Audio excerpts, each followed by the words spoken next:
100 शब्द प्रति minute. Ready start. उन्हाळ्यात शहरांचे तापमान आसपासच्या ग्रामीण भागापेक्षा अधिक जाणवण्यामागे केवळ हवामानातील बदल कारणीभूत नसतात. काँक्रीटच्या इमारती, डांबरी रस्ते, वाहनांची वाढती संख्या, हिरव्या क्षेत्रांची कमतरता आणि मोकळ्या जमिनीचे घटते प्रमाण यामुळे शहरामध्ये उष्णता साठून राहण्याची प्रवृत्ती वाढते. या स्थितीला शहरी उष्णता बेटाचा परिणाम असे म्हटले जाते.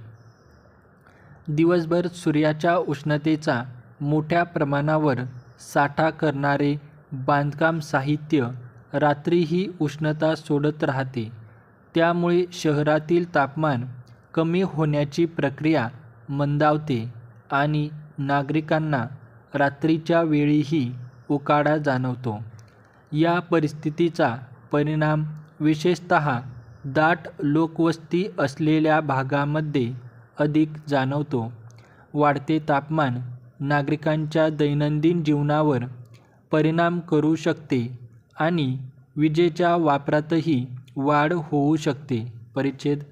वातानुकूलन यंत्राचा वापर वाढल्याने विजेची मागणी वाढते आणि त्यातून बाहेर पडणारी उष्णता शहरातील तापमानावर पुन्हा परिणाम करू शकते.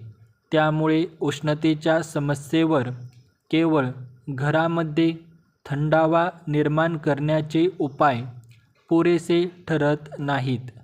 शहराच्या रचनेमध्येच उष्णता कमी करण्याच्या उपायांचा समावेश करणे आवश्यक आहे. वृक्ष लागवड हा त्यातील एक महत्त्वाचा उपाय आहे.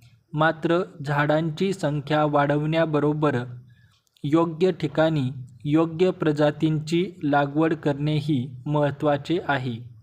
रस्त्यांच्या कडेला सावली देणारी झाडे, सार्वजनिक उद्याने आणि हिरवे पट्टे निर्माण केल्यास स्थानिक तापमानावर सकारात्मक परिणाम होऊ शकतो. इमारतींच्या छतावर परावर्तक किंवा उष्णता कमी शोषणारे साहित्य वापरण्याचाही विचार करता येतो. मोठ्या प्रमाणावर काँक्रीट वापरण्याऐवजी काही ठिकाणी पाणी मुरविणाऱ्या आणि उष्णता कमी साठविणाऱ्या पृष्ठभागांचा वापर करता येतो. शहरातील तलाव, नद्या आणि इतर जलक्षेत्रांचे संरक्षण करणेही महत्त्वाचे आहे. नैसर्गिक जलस्रोत आणि हिरवळीचे क्षेत्र एकत्रितपणे शहरातील सूक्ष्म हवामान सुधारण्यास मदत करू शकतात. परिच्छेद. नवीन बांधकामांना परवानगी देताना इमारतींची उंची, अंतर, वाऱ्याचा प्रवाह आणि मोकळ्या जागेचे प्रमाण यांचा विचार केल्यास हवा खेळती राहण्यास मदत होते. दाट बांधकामामुळे नैसर्गिक वायुप्रवाह अडल्यास उष्णता अधिक काळ साचून राहू शकते. उष्णतेचा परिणाम सर्व नागरिकांवर समान प्रमाणात होत नाही.